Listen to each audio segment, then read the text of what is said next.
Welcome to this how-to video on contributor management. A contributor is a role that will support the action owner to work on a particular action. The contributor feature allows you to assign multiple roles against one action and to specify how many scheduled hours each of the roles will contribute to the action. While an action can only have one owner, it can have multiple contributors. The contributor can also choose to assign their own start and end dates within the action start and end dates so that their resource allocation shows as required. Let's take a look at this. Now I've already gone ahead and assigned action owners to this project as well as milestone owners and a project owner. One thing to note is that you can create your checklist items and there's automation in the system that once you assign a checklist item owner, that person will automatically be added to your action as a contributor. That can be disabled from our project automation settings of the mission control console and the control pad to disable the automated management of that based on your checklist items. Now there's a few ways that you can add your contributors to the project. You can go ahead and use the resource assignment wizard to assign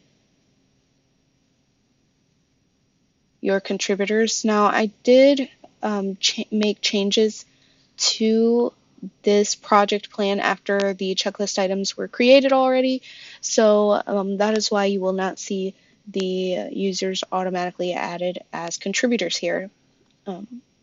So what I'm going to do is go ahead and add the contributors back.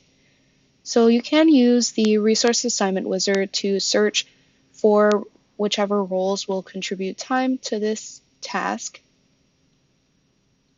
And since we already have our dates populated here, I get a true depiction of availability for each of my roles.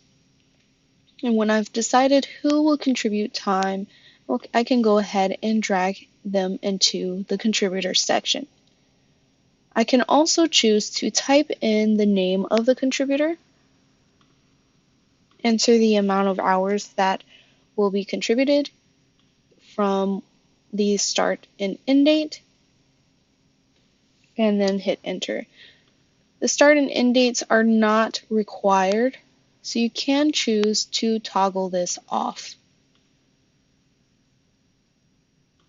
So I'm going to go ahead and add some time in here. And you can see the amount of time added will be subtracted from the overall total of scheduled hours. So once I have my team members assigned here, I can go ahead and hit save. And because this start and end date is only one day, I'm not going to add in start and end dates for these contributor records. So I'll go ahead and hit save. Another way that you can choose to add contributors is directly from a action record. I'm just going to navigate to an action, and I see that my action owner is Chris Jenkins. So what I'm going to do is go to a related list, and in the contributors section, I'm going to go ahead and add a new contributor. Alright, so I'm going to add Colin as a contributor to this record,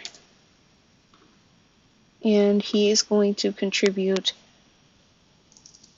30 minutes to this task. You can choose to also exclude this from billable capacity. I'm going to hit save here. You also may want to add the contributor component to the action page layout. So to do that, I'm going to navigate to the setup here and hit edit page. And this is going to open up the Lightning App Builder. Once the Lightning App Builder is open, we're going to go ahead and add a new tab to this section over to the side. I'm going to select the tab to rename it.